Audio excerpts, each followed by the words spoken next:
Halo dada. Wale Azam dada wameshinda tena. Piche deko, piche. Tulitegemea eti hawatoshinda dada. Wamecheza na Singida. Azam amecheza na Singida wewe naye dada. Kumbe ulikuwa hujui. What are you saying? What is he saying? Singida kidogo ni wange delay kidogo dada.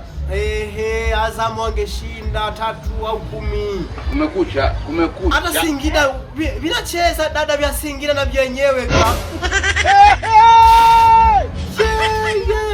Singida ni hatari na wenyewe. Sema leo walikuwa wamekutana vigogo wote. Yaani dada vina hizo speed, vina power. God have mercy upon us. Yani na vina hiyo miguu dada, kiki kupiga kizimba kila kuua. Wameshinda mbili dada. Azam ni hatari dada. No. Yani vinakulaga, sio vinakulaga na mashudu.